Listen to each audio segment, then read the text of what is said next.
in the last 6 months, every time I tried to speak about fundraising, there was always one or two people in the audience that kind of disrupted me. And they said, Dennis, I want to hear what you have to say. But first, answer this question. Will 2023 be a dot-com crash 2.0? So obviously the short answer is no. But it will be a year of slowdown. Let's look at the public equity markets, and please don't take advice from me on that, for sure. But with 50% of NASDAQ is down now with over 50%. Majority of the 2021 tech IPOs trading below IPO price. Now, if you look at the private markets, you see already here, it's a almost 60% down from 2021. And it will be very, very challenging, especially for late-stage, high-burn companies to raise money. We will see much fewer IPOs, term sheets pulled, renegotiated. There will be down rounds. Basically, we will see a lot of unicorns becoming unicorpses. Now, however, if you look at the valuations, not talking about the money invested, but valuations, there is still a disconnect between public and private markets.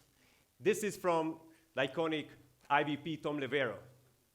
His prediction, there's a mass extinction event coming for early and mid-stage companies. Late 23, 24 will make the 08 financial crisis look quaint for startups.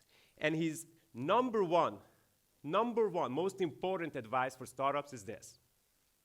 Raise now or sooner than you expected before the great flood of 2023. His tweet was 2 weeks ago. If you fail, you can always try again later. So my quick message is that fundraising right now should be your number one mission-critical task. Doesn't matter how much cash you have left.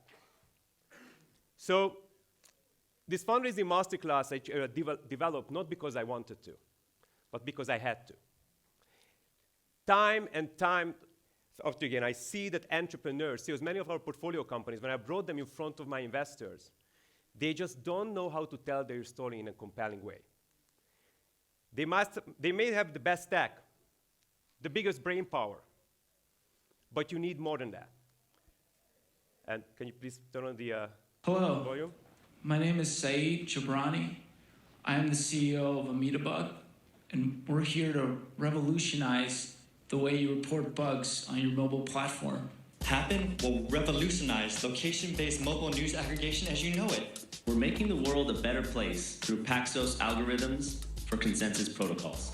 And we're making the world a better place through software-defined data centers for cloud computing. A better place through canonical data models to communicate between endpoints. A better place through scalable, fault-tolerant distributed databases with ACID transactions. And we are truly local mobile social. And we're completely low. And we're Molo-so. We're low-mo-so, bro. We were so-low-mo, but now we're mo-low-so.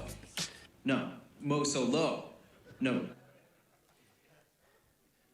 Okay, obviously this is a parody from Silicon Valley, but it's not so far from the truth. So there is still a lot of money out there looking to be invested, but you need to build a story and you have to get investors excited. So I must say I'm challenged here. Leah was kind enough to give me the nice words introduction, but my typical fundraising masterclasses usually 1 to 2 days long. The shortest that I've ever done was 4 hours. And now I have to boil it down into 20 minutes. As the well-known saying goes, if I had more time, I would have written you a short letter. It's very, very difficult to give everything over in 20 minutes. So fundraising is a numbers game. It is a numbers game. You need leads. The leads will come, if I really simplify it, from 3 different sources. Networking, just like today. Pitching competitions, just as you saw on the screen. TechCrunch competition, etc. And emails. Now the leads will lead them to meeting 1, 2, 3x. Then it leads to the investment committee, hopefully get a yes, and then money in the bank. So we're going to try to focus on the most important thing for you, because this is where what you're going to do most today is the networking. I'm trying to comment a few things on the pitching and on the first meeting. So first question to you. What are most investors looking for? And those who were at my EDB session yesterday, please stay quiet. But what's the number one thing that we investors look for? Return on investment. I like that. Wonderful. Sorry? People, the team, right? True. Any other? This is a sophisticated crowd. I'm expecting a little more from you. Come on. Passion. I love passion. Vision. Sorry? Impact. So I disagree with all of you. The number one thing we look for is this. It's called integrity, that I can trust you. Don't worry, almost every time I thought this, everybody missed it, right? This is a quote from Warren Buffett. We look for three things when we hire people. We look for intelligence, we look for initiative and energy, and we look for integrity. And if they don't have the integrity, the latter, the first two will kill you, because if you're going to get someone without integrity, you want them lazy and dumb. Okay? Integrity is the number one thing. I'm going to give you my money. Okay? I have to trust you. Now, the second thing, so you said it, return on investment. So I would call it a little bit different. And I'm not calling it promised land just because we are in Israel. I call it because every investor has different promised lands. There are three types of investors outside of this room. Family offices, investors, ultra high net worth, right? And they look for return on investments. But there are corporations. We have, I don't know, hundreds of corporations outside. They don't want to lose their money, but they're looking for strategic returns. They want to get access to technology. And there are financial institutions, etc. Each of those looking for different things, not just return. And when you pitch them, you have to know that. And the third capability, can I deliver? What I'm speaking about, can I do it? So what is the challenge of pitching? Is that you can't just go out and say, hey, I just came out from this masterclass. You can trust me. You know, I will bring you money, whatever. I make you money, and I can deliver, right? The art of the pitch is how you build a story that conveys these three things without directly saying it. This is the art of the pitch, okay?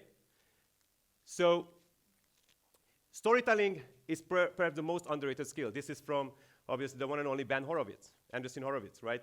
Facebook, Groupon, Twitter, one of the earliest investors there. This is what he says. Storytelling is the most underrated skill. You can have a great product, but a compelling story puts the company into motion. If you don't have a great story, it's hard to get people motivated to join you, to work on the product, and to get people to invest. It's not just for fundraising, but to get people join you, to get your first customers. So I'm going to try to do here something maybe a little bit challenging here, but I'm going to try to do a little exercise with you so that you can go out with something in your hand. You need to build 5 stories. In order to build your story, you need to craft a story, and you have to have 5 pitches. Now, please don't look at the paper because it's already given away. I was going to give it to you later. But what's the number one thing if you didn't see the paper? Almost every time I teach this, people say it's the elevator pitch, of course. And how many times do you really do elevator? By the way, when I was an entrepreneur, I did a couple of times, but it's not the elevator pitch. What you need is a handshake pitch. The handshake pitch is your most important, crucial pitch that most of the time, entrepreneurs are not prepared to do it. So this is the exercise, right? The first column, time. How much time does it have? Where? When do you do it? What do you want to achieve? What should be in it? And what should not be in it. Now, we don't have time to do the whole thing, right? I give you 2 minutes, really, actually 90 seconds. I only want to know this two. I want you to just think about it. What would you put in? Time and this two. Where? I don't care. But this goal and what should be in it. Fill it out. Take away. 60 seconds, okay? The paper's outside, but just think about it. You can take the papers. If you didn't get the papers, then you can just get the paper when you leave. You don't need the papers. You can just focus on these four squares. Okay?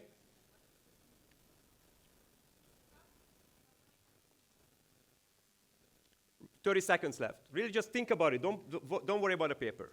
Just what would you say in these 4 squares? Okay?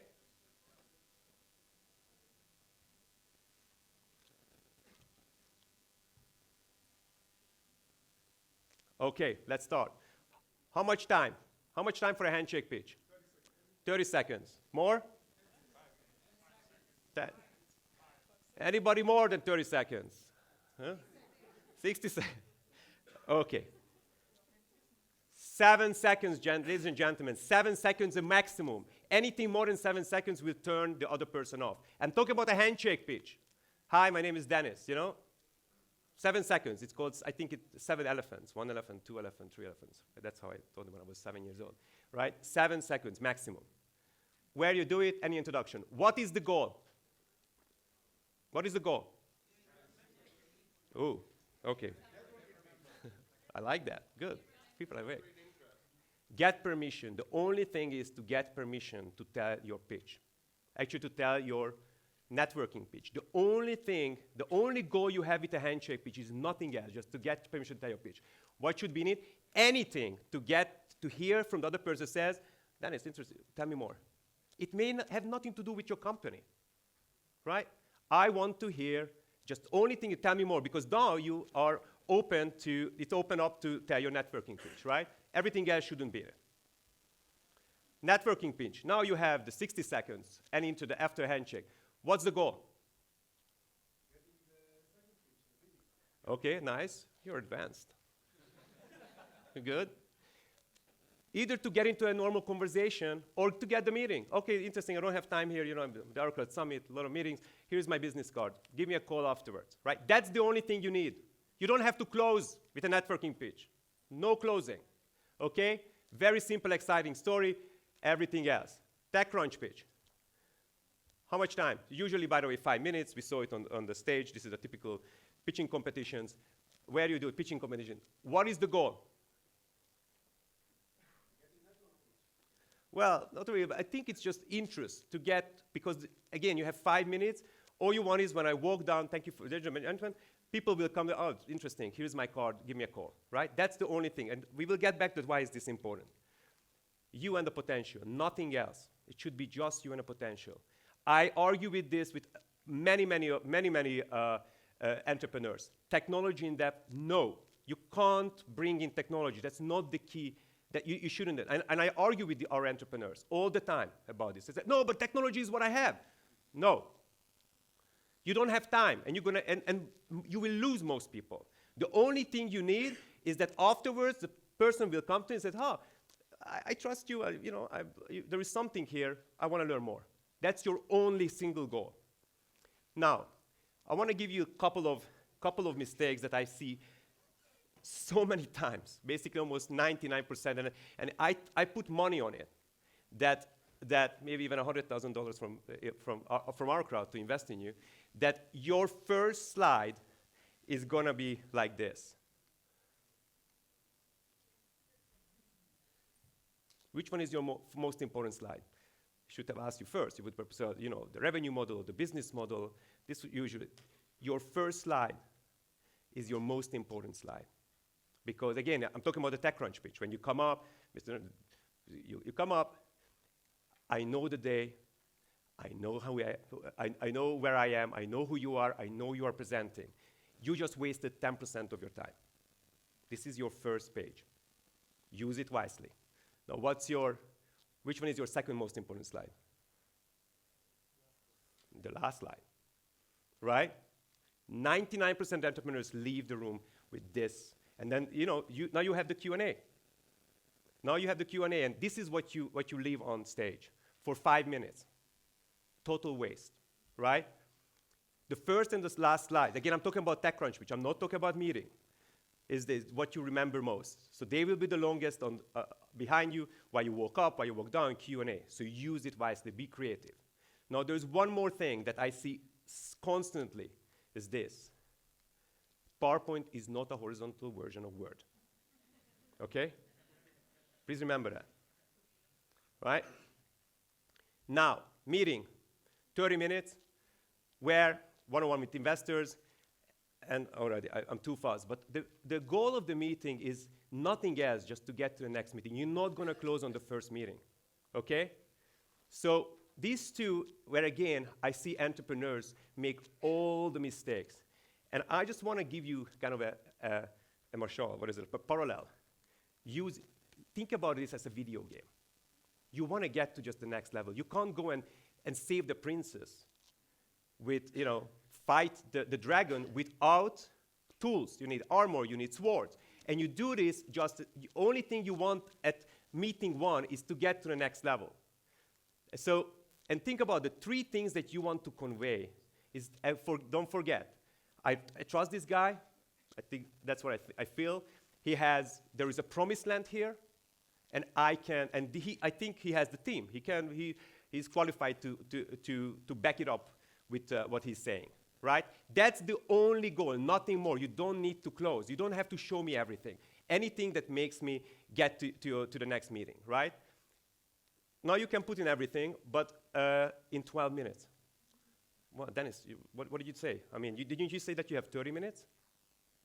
So let me show you. Now, most of the meetings happen in Zoom, okay? This is how your 30 minutes you're going to go. I tell you in advance. We are late. 3 to 5 minutes late, issues with Zoom. 2 to 3 minutes icebreaker. Where are you? What's your background? Whatever. Who made the introduction? Then you have 2 minutes introduction. You speak about basically a little bit your networking. Then you have 10 minutes. You have 10 minutes to do 12 to 15 slides maximum. That's it. When you have a 30 minutes meeting, it doesn't mean you have 28 minutes. I cannot tell you how many times the entrepreneurs, when they come into the room or they do a Zoom, they speak for 28 minutes. And I say, hey, I'm sorry, I have to go. And you want to get into the discussion ASAP and then wrap up. So you have 12 minutes for your pitch. Again, I'm talking about the first meeting. If you're successful, then you will have all the time in the world. You don't have to tell your whole story. Plan your meeting for 12 minutes. And the core, and I tell you why, because every investor, the same way as we discussed the promised land, is looking for different things. You got it? If you're a corporate, then they want to talk about, the strategic value. By the way, there are family offices or angel investors who care about numbers. There are those who care about more of the jockey than the horse, whatever. Every investor is looking for different, and you don't know what the investor is looking for. So tell the story, the big picture, sexy, hot, exciting, compelling. Hope nobody's recording. And then you get into the discussion. Once you have the discussion, you should have all those slides in appendix. You can have 50 slides in appendix. Oh, you care about technology? Let me go into that. You care about numbers? Let me go into that. I'm prepared. I'm coming prepared, but don't waste your time, okay? So, sales pitch. 30 minutes, one-on-one with clients, trial, buy. What should be in it? What should be in your sales pitch? Sorry? Okay.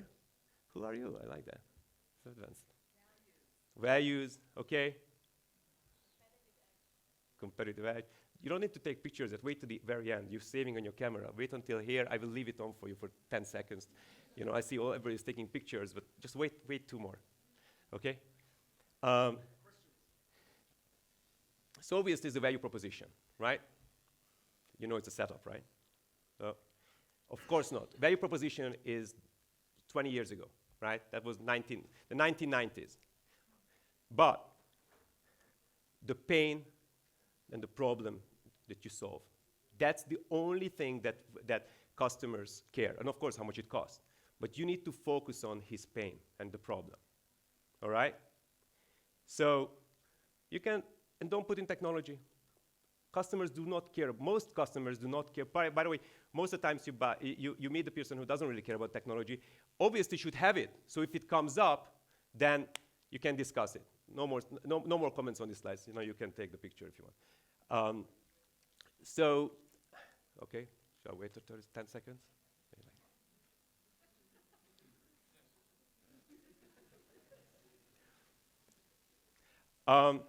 I want to leave you with one more Jolly Joker card, and this is my last slide.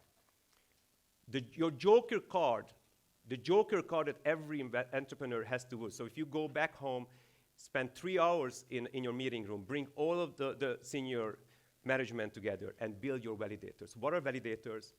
Validators, I call them the Jolly Joker cards. Anything that makes the investors feel comfortable. What are the best validators? You have a tier 1 fund lead.